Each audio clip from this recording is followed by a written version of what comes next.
Hey Crafty Pals, Louise with you today. Thanks for checking out this video. It is a share number 2 for the Kitaholic Kits 2024 December kit. It's got these fabulous neutral pattern papers which are from Bow Bunny, and this time, because I'm using a single photo, I'm going to do a 9x12 layout. So I chose these 2 pattern papers, and obviously you can see I'm using a picture of Master Cooper, and he got to go along to a chess tournament. He is a little bit of a chess fiend, so I thought that these papers really mimicked quite well the chessboard. So they have that sort of checkerboard look, and that's why I chose them. Now this is quite a dark background, and while I've got lots of embellishments and bits and pieces, I felt like this was quite dark. So in the initial stages here, I'm sort of just playing around with some embellishments, not thinking too much about where anything's going to go.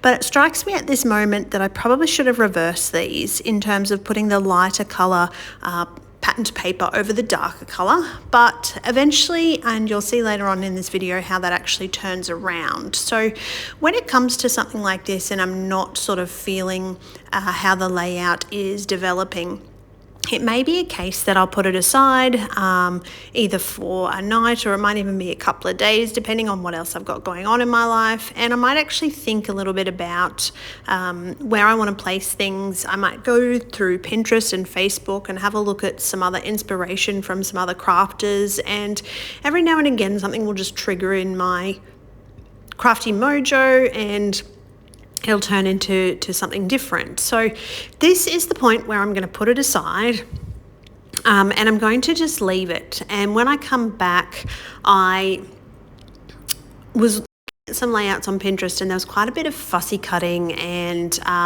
sort of littler embellishments of the same kind all layered over the top of each other. So I decided to do that with stars, and at the moment my Cricut machine is actually put away while my house is undergoing some renovations, and so I had to improvise and hand cut some of those stars. So I'm actually going to cut most of that out of this video, but before I start cutting, I'm just going to lay some white gesso over this darkish background, and I want this to look quite messy. You know, I want to have those spatula streaks shining through and really be able to visualize them, but not necessarily cover the whole background in gesso. I don't want it to be white. I want it to just have little areas where it's sort of that combination of the dark and the light.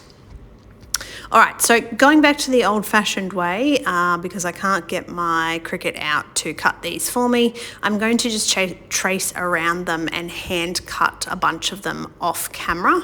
So when you come back, you'll see there's a whole heap of stars. I've mounted some of the stars up onto some foam just to add some dimension. I've also inked around the edges because I really wanted to let them lift a little bit off of that dark background. While that was set aside drying and I had my camera paused for filming, I popped some splatters of gold on there as well. Now, I don't use a paintbrush when I do my splatters. I just freehand them with the nozzle. So if I want the bigger splatters like what I've got on this, I will gather some of the liquid on my nozzle, and I will just, instead of tapping it with my finger, I'll sort of hold it just where I want that drop to go and let a big blob of it fall onto the page. So you can get different effects with different techniques, and in this case I wanted a mixture of smaller splatters and some of those bigger ones as well.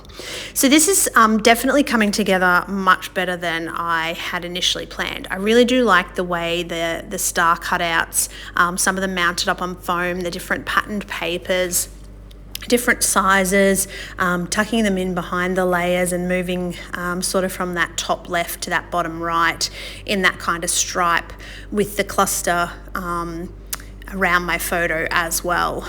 So this after leaving it on my desk and gathering some inspiration from some other places, this definitely worked out much better, and I'm really happy with how this looks.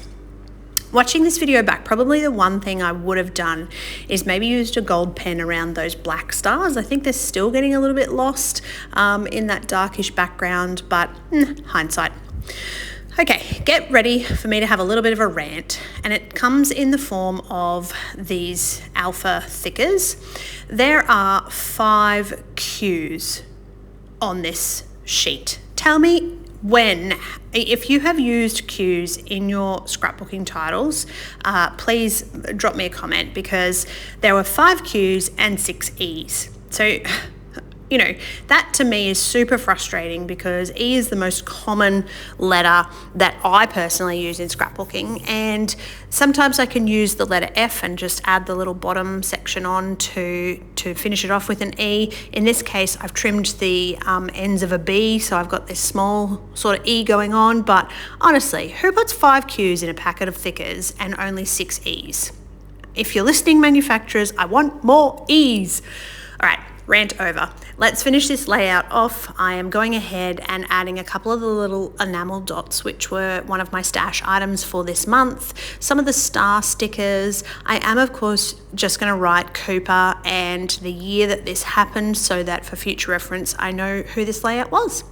That is my share for today. I hope you enjoyed. Thank you so much for watching.